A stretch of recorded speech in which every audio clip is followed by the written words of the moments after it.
Buenos días amigos del Libro de la Industria. Hoy nos acompaña Otto Regalado, profesor de SAN, la Universidad de SAN, para comentarnos acerca de esta ley que ha empezado a regirse desde ayer 1 de septiembre, que nos convoca al sector turismo y todos los rubros que hay en ella respecto a la reducción del IGB del 18% al 8%, que bueno, está enfocado para las micro y pequeñas empresas que se desempeñen en este rubro de turismo y realicen actividades relacionadas a restaurantes, catering y concesionarios de alimentos. Profesor, buenos días y gracias por su participación. ¿Nos puede comentar un poco acerca de esta ley que ha empezado a regirse desde ayer, por favor? ¿Cómo estás, Gustavo? Un gusto saludarte. Eh, en efecto, como bien has señalado, ¿no? Se trata de una ley que ha tenido, pues, algunas personas que estaban evidentemente a favor, ¿no? Por el impacto que va a generar y vamos a decir, la motivación que pueden tener los comensales al encontrar en la disminución del pago del IGB en ese 10%, ¿no? De menos, este, alguna motivación en los precios, más aún sabiendo que la inflación, ¿no es cierto? Y los factores que bien conocemos sobre la escasez de algunos productos han incrementado los insumos. Entonces, los restaurantes, por ejemplo, han tenido pues que elevar un poco sus precios para poder cubrir esos costos más elevados y evidentemente mantener un margen, ¿no? Vamos a hablar de ese tema. Pero también hay que señalar que si bien han habido algunos sectores que estaban a favor, como evidentemente los mismos beneficiarios, ¿no? Y los gremios que lo respaldan, había otros stakeholders, ¿no es cierto?, otros actores como el mismo Ministerio de Economía y Finanzas que ponía en discusión este tipo de eh, exoneraciones, apoyos, ¿no? Por el impacto en el fisco, ¿no? Estamos hablando que en total, en líneas generales, si consideramos todos los apoyos como estos, estamos hablando de una cantidad que supera los 20.000 millones de soles, ¿no? Entonces son menos ingresos para el Estado, por lo tanto, había pues que preocuparse justamente por eh, cuál iba a ser el impacto de esta disminución, ¿verdad? Sí, correcto. Y dentro de esta ley, por ejemplo, ¿quiénes son finalmente los principales beneficiarios? O sea, ¿qué tan cierto es que esto beneficiaría a las micro y pequeñas empresas? ¿Son ellas finalmente las que se pueden beneficiar o es parte de esta cadena en que los consumidores finales, nosotros posiblemente también tengamos esa posibilidad de conseguir en esta oferta a precios reducidos? ¿O solamente queda en las pequeñas y medianas empresas que con los proveedores, por ejemplo, pueden acceder a esta reducción del IGB? Bien, fíjate que la ley es muy puntual, ¿no es cierto? Se reduce el IGB en todo lo que es hotelería y servicio de restaurantes principalmente, ¿no? Y no en la compra de los productos, sino más bien en los servicios que ellos ofrecen, ¿no? Entonces, el principal beneficiado sin duda va a ser el comensal, porque va a haber un precio mucho más favorable, ¿no? A la hora de pagar la cuenta. Ahora bien, lo que hay que saber es que es una ley que se ha dado, ¿no? Y que rige a partir del 1 de septiembre hasta el 31 de diciembre de 2024, ¿verdad? Entonces es por 2 años y busca incentivar o busca reactivar la industria de turismo y restaurantes, que es la más, o una de las más perjudicadas, ¿no es cierto?, impactadas a partir del COVID.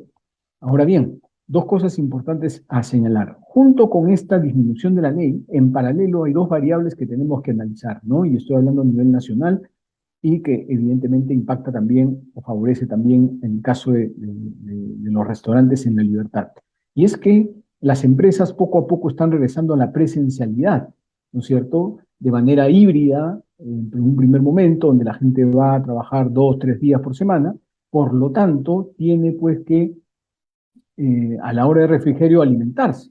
Y en segundo lugar, otra variable tan importante como la que acabo de señalar es que estamos hablando de una necesidad primaria, una necesidad básica, que es la alimentación, ¿no? Si estuviéramos hablando de la reducción de textiles, por ejemplo, ¿con qué frecuencia nos compramos una camisa? ¿Con qué frecuencia nos compramos un pantalón? Tal vez una vez al mes, una vez cada 2 meses, no lo sé.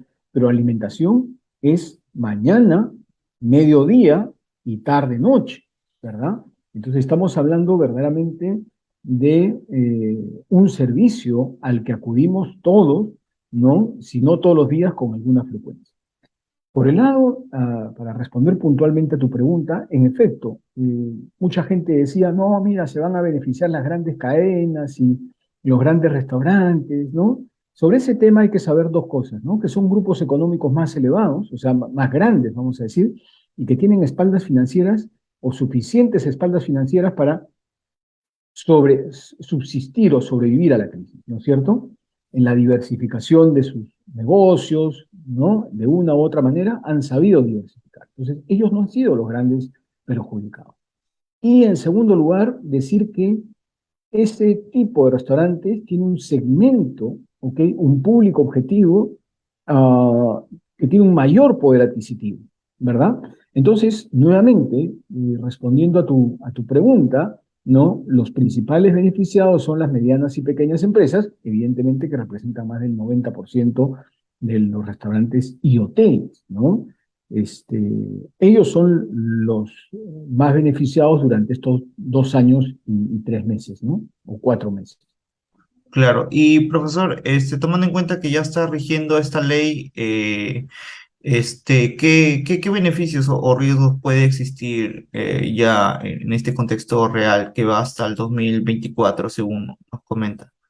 Bueno, un poco lo que decíamos, ¿no? Es que esto debería verse reflejado directamente en los precios de las cartas, ¿no? Del menú de los restaurantes, ¿verdad?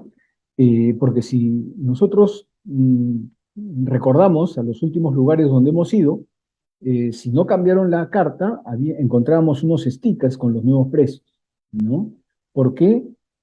Porque sin duda la materia prima, los insumos se han incrementado, ¿no?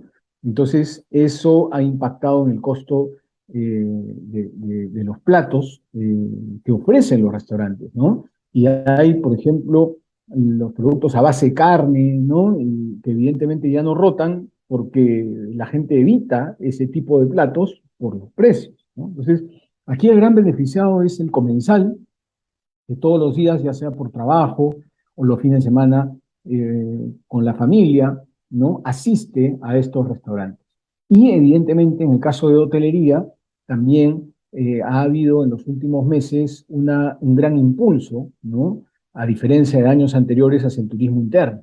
Entonces, eso va a seguir motivando el turismo interno, más aún siendo Lima el principal mercado emisor de turistas domésticos, de turistas internos, la libertad debería, pues, en la reducción, ¿no es cierto?, de los precios de las habitaciones, ¿no? Tener un incentivo para atraer a más turistas que escapen del frío, ¿no? Por ejemplo.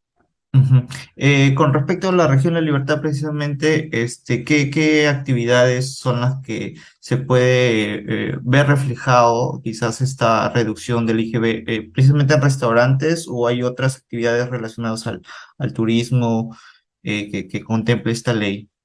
Mira, hay dos cosas que señalar, ¿no? Nuevamente fuimos premiados por estos Travel Awards, ¿no es cierto?, a nivel global, ¿no? En tres categorías. Una de ellas la gastronomía, ¿no? Y el norte del país, ¿verdad? Tiene una gastronomía muy reconocida, sobre todo a base de pescado.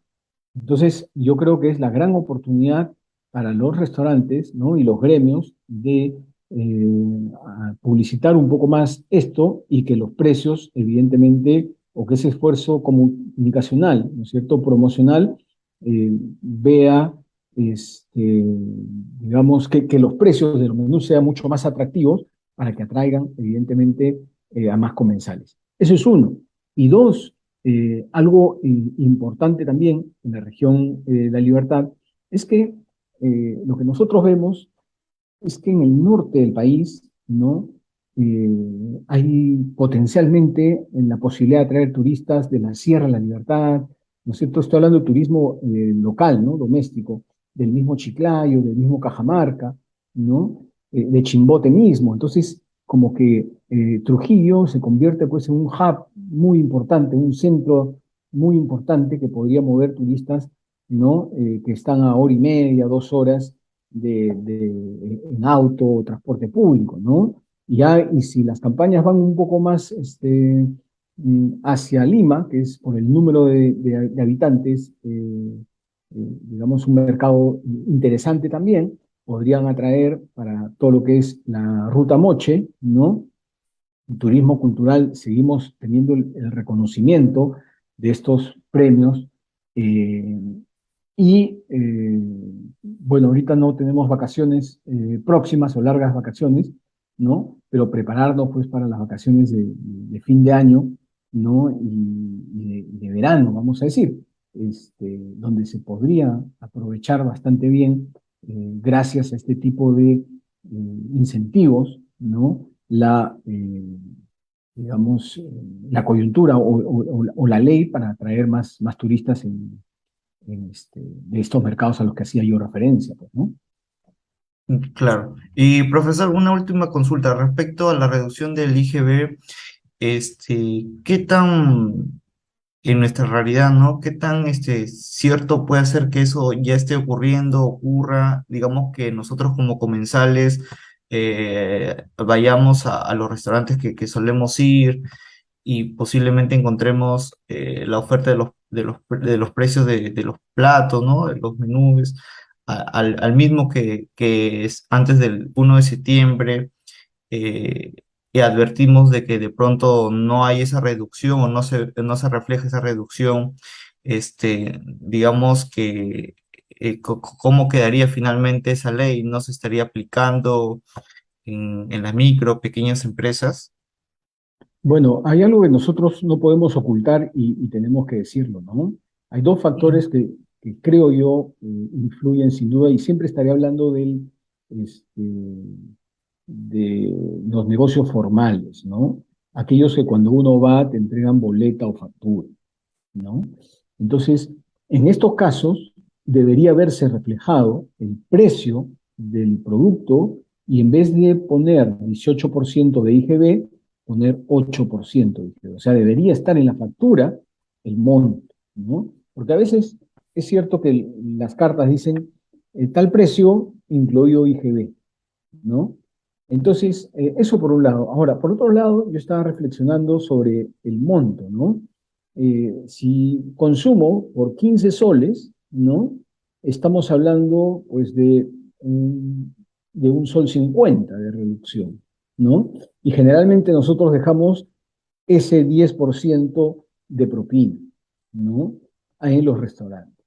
Entonces, yo creo que el trasfondo de todo esto es reactivar la industria turística, es recuperar los más de 700.000 empleos que se han perdido, ¿no? Entonces, si nosotros damos un incentivo para que la gente vaya a los restaurantes, en el fondo lo que estamos haciendo es contribuyendo a darle trabajo a las personas.